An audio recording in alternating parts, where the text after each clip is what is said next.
with today's recipe of Dudi parathas. Now here I've taken one bottle gourd or Dudi, washed it well, and I'm going to peel off the skin, or just peel the Dudi. And then I'm going to use a cheese grater and just grate it. Now always taste the Dudi or the bottle gourd, and if it is bitter, then friends, just discard it. Now these are all the other ingredients. This is some ova or ajwain. This is some cumin powder, coriander powder, red chili powder, haldi or turmeric powder. This is some green chili paste, some garlic paste, some salt to taste. This is some wheat flour.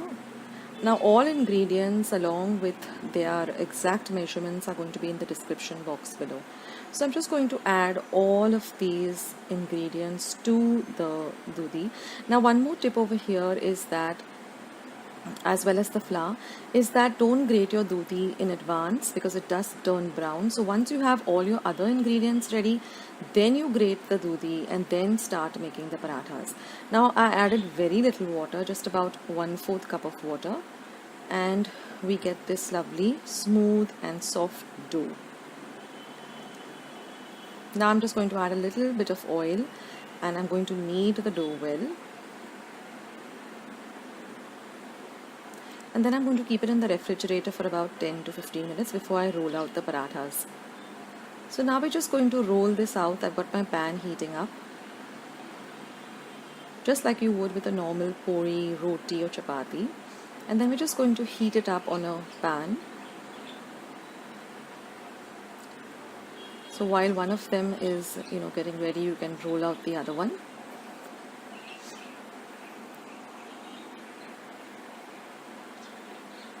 So like I said, first keep all your ingredients ready, and then and when you're ready to make the parathas, only then go ahead and grate the Dudi or the parathas. Otherwise it does discolor and turn a darkish brown. So now I'm roasting the paratha on one side.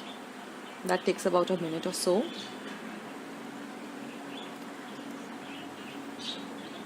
Then I'm going to turn the paratha onto the other side.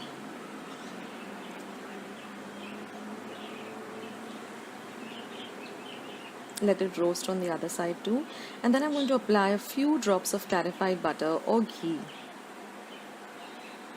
So you'll follow the same steps as you would with a normal paratha, and then flip it over, add just a little bit more of clarified butter or ghee, as little or as much as you like.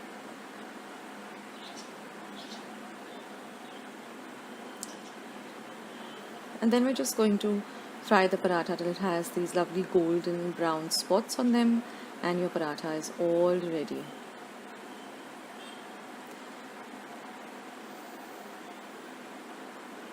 So don't forget to taste your Dudi after you grate it. It has to taste really fresh and nice. If it tastes bitter, then do discard it. If you're using bottle gourd for any other recipe, like I also have uploaded a recipe for Dudi halwa, which is a very easy recipe without using any mawa or khoya. So I will leave a link in the description box below. That is also a very interesting recipe, and it's a really nice Indian sweet. So now we're just going to fry this till it turns a little bit of golden brown in color, and then we're ready to serve it. You can have this with some mango pickle or just some nice chilled yogurt or curd.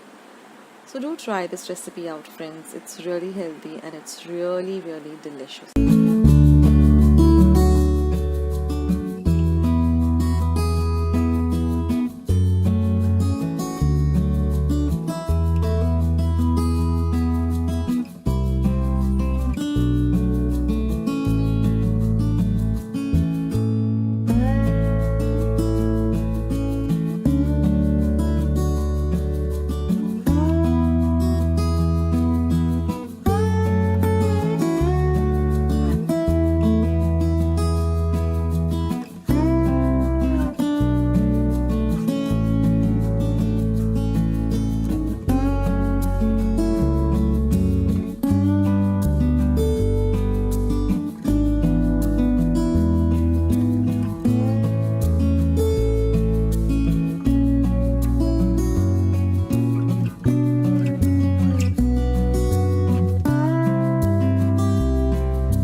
It's super simple.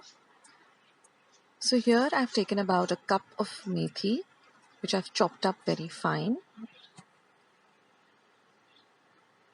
Here I have about 5 light green chilies and about 5 cloves of garlic, large cloves of garlic, which I've just ground to a coarse paste. I'm going to add this to my methi along with some haldi powder, some cumin seeds and some asafoetida or hing. Next goes in some salt to taste. Now I'm going to add about 2 tablespoons of rice flour and 1 tablespoon of besan or chickpea flour. Now I'm going to add about half a cup of wheat flour, whole wheat flour, just about half a tablespoon of oil, a little bit of water, and we're going to knead this into a stiff yet smooth dough. This would be similar to your puri dough or your chapati dough. Now my dough is ready. I'm just going to put a few drops of oil and just knead it again. And then we're just going to set this aside for about 10 to 15 minutes.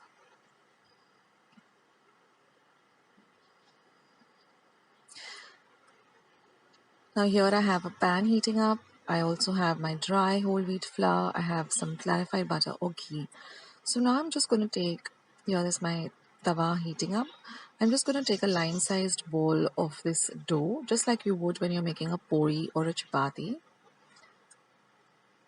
And we're just going to roll it out as thin as possible.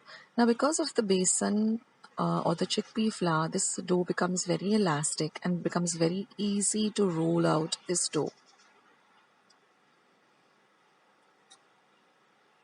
And now my pan is nice and hot, so I'm just going to put it onto the pan on a low to medium flame, turn it up once or twice, and then I'm just going to apply a few drops of clarified butter or ghee.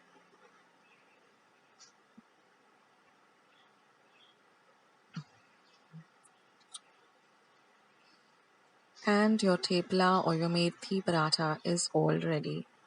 So wasn't that really simple, guys? Few ingredients, but what a lovely and delicious recipe.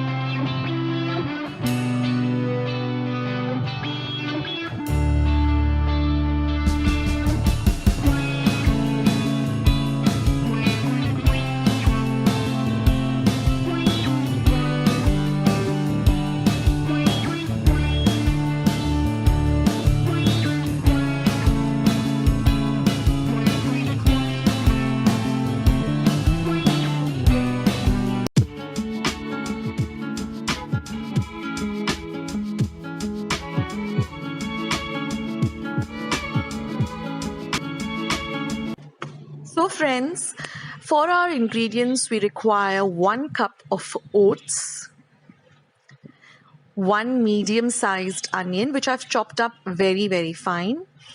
Then we're going to make a paste of 1 light green chili, half an inch of ginger and about 4 cloves of garlic. We also require the juice of half a lemon or lime. Now these are some powder masalas. Now all the ingredients, I'm going to list them down in my description box as well as my comment box so you can get the exact measurements over there. So these are all the red chili powder, there's some coriander powder, amchur powder, there's some chaat masala, some haldi powder. Also there's some cumin or jeera powder as well as some garam masala. Now this is some regular whole wheat flour dough that we make for rotis or chapatis. Then we're also going to be using some clarified butter or ghee as well as some salt to taste.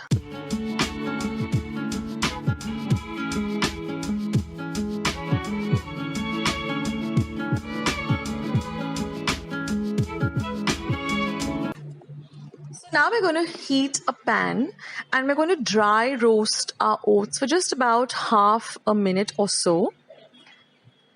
And then once it comes to, we're going to switch off the gas after half a minute, and once it comes to room temperature, we're just going to grind this to a fine powder.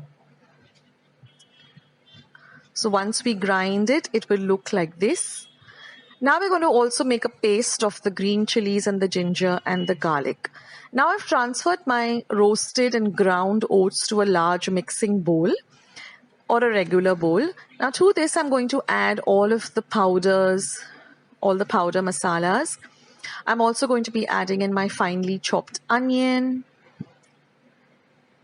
as well as my ginger, garlic and green chili paste.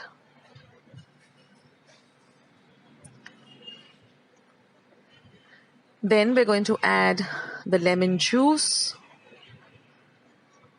and we are going to mix everything well together. Now when you can always make this the filling. Now of course I'm going to add some salt to taste. And you can make this filling and store it, and whenever you want to make the parathas, you can just make them. And now I'm just going to add very little water, say about 2 tablespoons of water, or just enough so that it binds everything together. And then when you knead it, it can become into a soft dough consistency. We don't want it to be very dry, or we don't want it to be very soggy. So it has to be exactly like how a normal paratha filling would be if you're making aloo parathas, to that consistency. So when you hold it together, it forms into a kind of a small ball. Now we're going to heat our pan. I'm using a non-stick pan.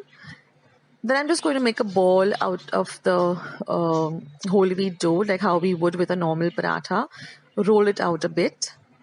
Then we're going to take about a tablespoonful of the filling. And then we're just going to take the edges together, take off the tip, flatten it down a bit, dust a little of the whole wheat flour, and then just roll it very gently till it becomes into, it becomes evenly rolled out. Now keep your pan heated up on a low to medium heat. And then once our paratha is nice and ready and even on all sides, we're just going to roast it on both sides first. So once one is getting done, you can always prepare the other one. Now with the quantity of the filling that I made, I got 4 quite medium-sized parathas. So like I said, you can make this filling and store it for about 2 or 3 days. And whenever you want to make your parathas, you can just go ahead and make. And then just put a little bit of ghee onto one side, and then flip it over and apply a little bit of ghee onto the other side too. So this is a very ideal kids school tiffin box idea. It's a very great breakfast idea or a tiffin box idea. And it's so healthy too, because you're incorporating oats in your diet. There's whole wheat flour, and these are all lovely. Even the powders that I've added, they all add a very lovely flavor to the parathas, like the amchur powder, the garam masala, and the lemon. So it has very distinct and very lovely flavor. In this way, you can get your kids, your spouse, to have some nice healthy meals. I mean, not everyone likes to have oats. So in this way, you can give it to them. You don't even have to tell them it's an oats paratha. And it's really, really very, very delicious. So in this way, I made my 4 parathas, and now it's time to serve them. So what I like to do is I like to use my pizza cutter, and I like to cut them up into 4s like this. So it looks very nice, and it looks very appetizing this way. And these parathas go really well with some lovely fresh curd, homemade curd or dahi or yogurt, or some mango pickle. I have a recipe of how to make your own yogurt or curd at home, or dahi as we call it. I will leave a link for that in my description box below. Also, I have a recipe for homemade garam masala. I will leave a link for that below. So don't forget to check out my description box as well as the comments box. I will leave a link to all those recipes. So we had it with this lovely chilled yogurt and some mango pickle, and it was simply divine. It was so filling and it was so nice because you know you're putting nice healthy things into your tummy. So friends, I hope you liked today's healthy paratha recipe. I hope you give it a try and I hope you let me know in the comments box below how you liked it. Or my keema. Now I'm using chicken keema. So I have about 250 grams over here. Then I have one medium-sized onion chopped fine. This is about 10 cloves of garlic made into a paste. This is Everest meat masala. This is about 1 inch of ginger grated fine and some Kashmiri chili powder. And of course, we require some salt to taste. Now I've just heated about 2 tablespoons of oil and I've added the onions. I'm going to fry the onions really well till they're nice and translucent.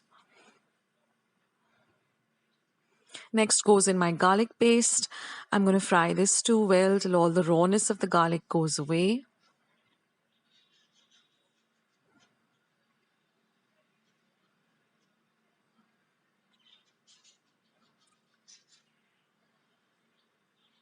Then goes in my ginger. I'm going to fry this well too. Now when you're making the ginger paste, just peel the ginger and then make the paste. And of course you can use that peel in your tea. When you're making tea, you know, when you're boiling your tea, you can just add the ginger peel. Just a tip here. Then I'm going to add my meat, that is the mince or the keema, and I'm going to fry everything really well till the color of the keema changes from a pink to a white.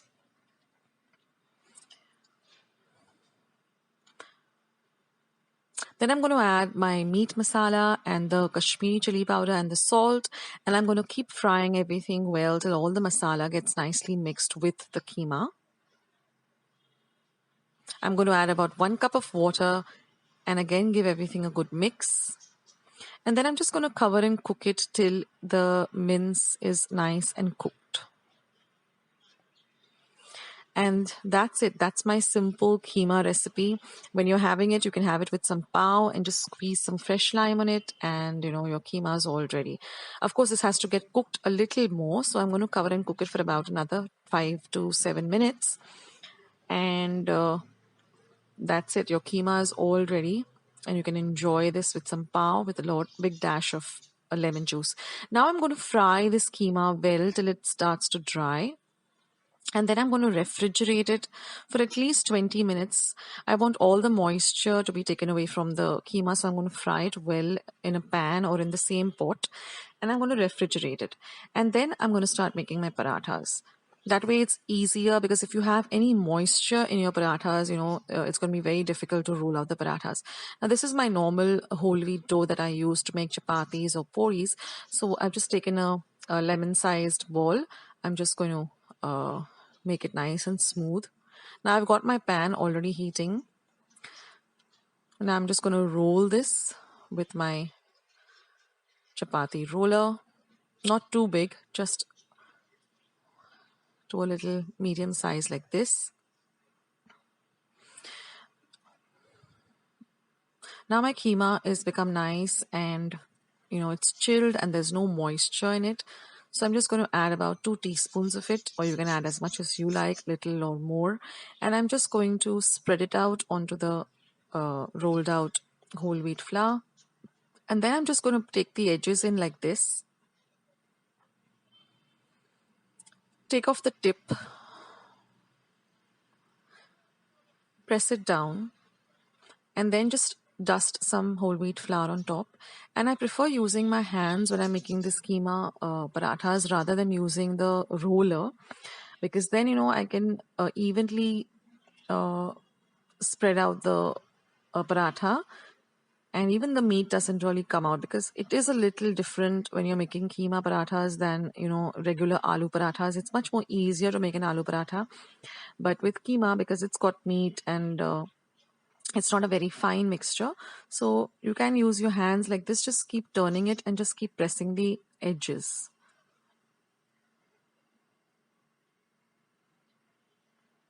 And that's it friends, your paratha is ready. And now we're just going to roast it on the pan like we would with a normal paratha.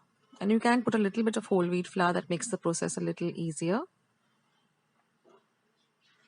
Or you can very gently roll the rolling pin onto the paratha. but keep it very gentle, because otherwise if the meat starts coming out of the paratha, then it becomes a little difficult. And then I'm just going to continue roasting it on I'm using a non-stick pan for this. And then I'm just going to turn it over on one side. And then I'm just going to apply a little bit of clarified butter or ghee. When you're making parathas, it's always better to use ghee rather than oil. It just elevates the flavor and the paratha really comes out awesome. So you just continue in this way, and that's it. It's so simple, friends.